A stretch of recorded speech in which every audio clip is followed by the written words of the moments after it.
राहता शहरात वंचित बहुजन आघाडीच्या वतीने भारतरत्न डॉक्टर बाबासाहेब आंबेडकर यांच्या जयंतीनिमित्त सामाजिक बांधिलकी जपत विविध उपक्रमांचे आयोजन करण्यात आले।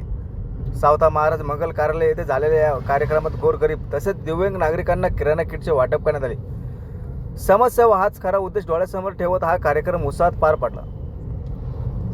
यावेळी समाजासाठी उल्लेखनीय आणि लोकभिमुख कार्य करणाऱ्या नागरिकांचा समाजभूषण पुरस्कारातून गौरव करण्यात आला। या पुरस्काराचे मानकरी म्हणून संदीप मोकळ, सचिन निकम, पोपटराव सरोदे, बाळाभाऊ गायकवाड, बबलू पगारे, राहुल ठोंबरे, भैयाबाई पांडे, अजिज गोरा, नागेश क्षीरसागर, बाळासाहेब आल्हाट, अनिल गायकवाड, तुकाराम पवार, संदीप क्षीरसागर आणि जगदीश आदमने यांना सन्मानित करण्यात आले। या कार्यक्रमाला देवळाली प्रवरा येथील नगरसेवक तसेच वंचित बहुजन आघाडीचे जिल्हाध्यक्ष संतोष सोळके, मधुकर साळवे, अनिल जाधव, डॉक्टर अमोल पोकळे, डॉक्टर वैभव मालकर आणि सतीश निकम यांची प्रमुख उपस्थिती लाभली होती। कार्यक्रमाच्या निमित्ताने महेश पाखरे यांनी वंचित बहुजन आघाडीमध्ये प्रवेश करून संघटनेला बळकटी दिली। या कार्यक्रमाला शेकडो नागरिकांनी मोठ्या संख्येने उपस्थित राहून उत्स्फूर्त प्रतिसाद दिला।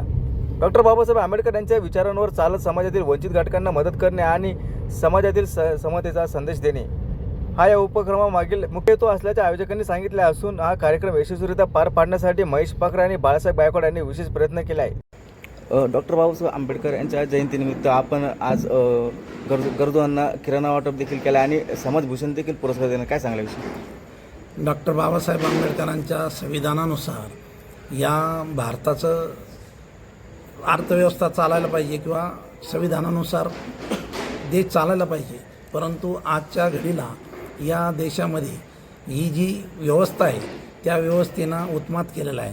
परंतु आम्ही सर्वजण डॉक्टर बाबासाहेब आंबेडकरांचे संविधान मानणारे आहोत, त्यामुळं आम्ही येथील जे दिव्यांग व्यक्ती आहेत त्यांना किराणा वाटप केलं। त्याच्यानंतर आम्ही बौद्ध पौर्णिमा साजरी केली, 1 मे कामगार दिन साजरा केला आणि 14 एप्रिलचा जो कार्यक्रम आमचा पेंडिंग होता तो आज 1 एप्रिलला साजरा केला।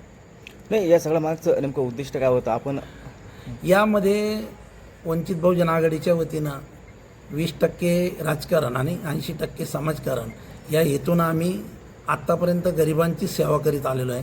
त्याच्यामध्ये दीनदुबळे असतील, SC ST OBC, गोरगरीब मराठा या समाजातील जे वंचित घटक आहे त्या वंचित घटकांना न्याय देण्याकरता किंवा त्यांची सेवा करण्याकरता वंचित बहुजन आघाडी कायम तत्पर असते आणि त्या माध्यमातूनच हा कार्यक्रम केलेला आहे। यापुढे देखील आपण असे अनेक सामाजिक कार्य करत राहणार का? हो, यापुढे आम्ही याच्या पाठीमागेही वंचित बहुजन आघाडीची जशी स्थापना झाली त्यापासून आम्ही हे सामाजिक कार्यक्रम करीत असतो। येथील जे आत्ताचे आयोजक आहेत, पाखरे असतील, गायकवाड असतील, यांनी पुढील वर्षी एक दिव्यांग व्यक्तीच्या लग्नाचा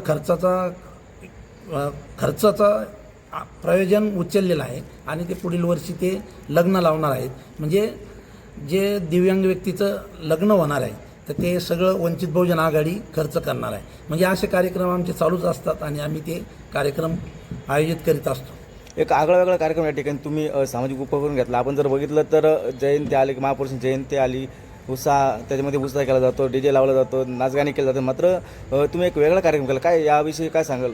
आम्ही डॉक्टर बाबासाहेब आंबेडकरांचं संविधान किंवा डॉक्टर बाबासाहेब आंबेडकरांना डोक्यावर घेऊन नाचत नाही, तर आम्ही डोक्यात घेऊन समाजाचे प्रश्न सोडवण्याचं काम आम्ही वंचित बहुजन आघाडीच्या माध्यमातून आणि श्रद्धेय बाळासाहेब आंबेडकर, डॉक्टर बाबासाहेब आंबेडकरांचे नाते हेही सामाजिक कार्यात कायम अग्रेसर असतात, सर्व समाजाला बरोबर घेऊन चालतात, म्हणून आम्ही हा कार्यक्रम आयोजित केला। या सामाजिक कार्यक्रमाच्या उद्देशातून येणाऱ्या भावी पिढीला काय सांगा? या कार्यक्रमाच्या माध्यमातून मी भावी पिढीला हेच सांगेल की डॉक्टर बाबासाहेब आंबेडकरांना तुम्ही डोक्यात घ्या, त्यांना डोक्यावर घेऊन नाचू नका आणि त्यांचे जे विचार आहेत, त्यांचं जे संविधान आहे त्या संविधानानुसार जर चालला तर या देशातील कोणत्याही मनोवादी शक्तीच्या किंवा इतर कोणतीही शक्ती तुमचं काहीही वाकडं करणार नाही आणि सर्व समाजाला, सर्व घटकाला न्याय मिळेल। त्यामुळे डॉक्टर बाबासाहेब आंबेडकर असेल, छत्रपती शिवाजी महाराज असतील, शाहू फुले या विचारधारेची लोक असतील तर यांना तुम्ही डोक्यात घ्या, डोक्यावर घेऊन नाचू नका। यांचे विचार जर आत्मसात केले तर सर्व समाज एकत्र गुण्यागोविंदाने नाचतील आणि सर्व एकत्र राहतील, असं या माध्यमातून मी सांगतो।